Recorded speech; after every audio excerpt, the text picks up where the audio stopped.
നമസ്കാരം. ഫുക്രിയിലേക്ക് സ്വാഗതം. അതിഗംഭീര കളി മൊറോക്കോയും നെതർലൻഡ്സും തമ്മിൽ. അതിഗംഭീരം എന്ന് പറഞ്ഞാൽ അതിഗംഭീരം, അത്യന്തം നാടകീയം. ഒടുവിൽ പെനാൽറ്റി ഷൂട്ടൗട്ടിൽ നെതർലൻഡ്സ് വീണു. നെതർലൻഡ്സ് തോറ്റു, പ്രീ ക്വാർട്ടറിലെത്താതെ പുറത്തായി. റൗണ്ട് ഓഫ് 32-ൽ നിന്ന് മൊറോക്കോ പ്രീ ക്വാർട്ടറിലെത്തി.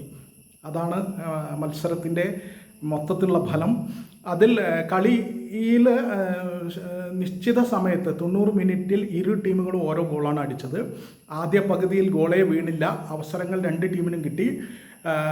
പിന്നെ 23 മിനിറ്റ് വരെ, ഹൈഡ്രേഷൻ ബ്രേക്ക് വരെ ഇരു ടീമുകളും ആക്രമിച്ച് കളിച്ചു പരസ്പരം. അതിനുശേഷം മൊറോക്കോയ്ക്കാണ് കൂടുതൽ കൂടുതൽ ആധിപത്യം ഉണ്ടായിരുന്നത്. എന്തായാലും ആദ്യ പകുതിയിൽ ഇരു ടീമുകളും ഗോളടിച്ചില്ല. രണ്ടാമത്തെ പകുതിയിൽ മുഴുവൻ മൊറോക്കോയുടെ ആധിപത്യമായിരുന്നു.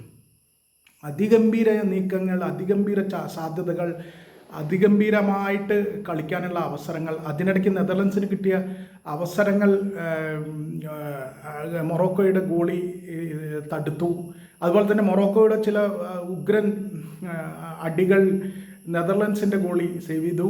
അങ്ങനെ പരസ്പരം നല്ല നിലയിൽ പോരാടിക്കൊണ്ടിരിക്കുമ്പോൾ മൊറോക്കോയ്ക്ക് മേധാവിത്വമുള്ളപ്പോൾ രണ്ടാമത്തെ പകുതിയിൽ കളിയിൽ മുഴുവൻ ആധിപത്യവുമായി മൊറോക്കോ നീങ്ങിക്കൊണ്ടിരിക്കുമ്പോഴാണ് കളിയുടെ ഗതിക്ക് വിപരീതമായി നെതർലൻഡ്സ് ഗോളടിച്ചത്.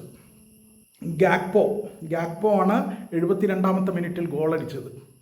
പിന്നീട് അങ്ങോട്ട് മൊറോക്കോ തകർപ്പൻ ശ്രമങ്ങൾ നടത്തി. അവസാനം 90 മിനിറ്റും കഴിഞ്ഞ് ഇഞ്ചുറി ടൈമിൻ്റെ ആദ്യ മിനിറ്റിൽ ദിയോപ്പ് അവർക്ക് വേണ്ടി ഗോളടിച്ചു. അങ്ങനെ 1-1 കളി എക്സ്ട്രാ ടൈമിലേക്ക് പോയി. എക്സ്ട്രാ ടൈമിലും ഇരു ടീമുകൾക്കും ഗോൾ കണ്ടെത്താൻ കഴിഞ്ഞില്ല. പെനാൽറ്റി ഷൂട്ടൗട്ട്, അതിനാടകീയമായ പെനാൽറ്റി ഷൂട്ടൗട്ടിൽ മൊറോക്കോ 3 ഗോളടിച്ചു, 3 പെനാൽറ്റി കൺവേർട്ട് ചെയ്തു. നെതർലൻഡ്സ് 2 കൺവേർട്ട് ചെയ്തു. മൊത്തം പോസ്റ്റിൽ തട്ടി പന്ത് പുറത്തു പോക്കും, പോസ്റ്റിന് പുറത്തേക്ക് അടിച്ച് കളയലുമായിരുന്നു രണ്ട് ടീമും പെനാൽറ്റി ഷൂട്ടൗട്ടിൽ. അതിൽ 3 കിക്ക് പാഴാക്കിയത് നെതർലൻഡ്സ് ആണ്, 2 മൊറോക്കോ പാഴാക്കിയുള്ളൂ. ഈ പാഴാക്കിയതിൻ്റെ അടിസ്ഥാനത്തിൽ ഇതിലാണ് മൊറോക്കോ ജയിച്ചത് എന്ന് പറയാം. ഇരു ടീമുകളും മത്സരിക്കുകയായിരുന്നു പെനാൽറ്റി പാഴാക്കാൻ. എന്തായാലും 3 മൊറോക്കോ അടിച്ചു, 2 നെതർലൻഡ്സ് അടിച്ചു. 3 നെതർലൻഡ്സ് പാഴാക്കി, 2 മൊറോക്കോ പാഴാക്കി.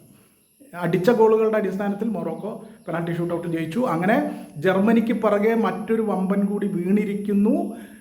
നെതർലൻഡ്സ് പ്രീ ക്വാർട്ടർ കാണാതെ പുറത്തു പോയിരിക്കുന്നു. മൊറോക്കോ കഴിഞ്ഞ ലോകകപ്പിലെ പോലെ തന്നെ അതിശക്തമായി മുന്നോട്ട് പോയിക്കൊണ്ടിരിക്കുകയാണ്.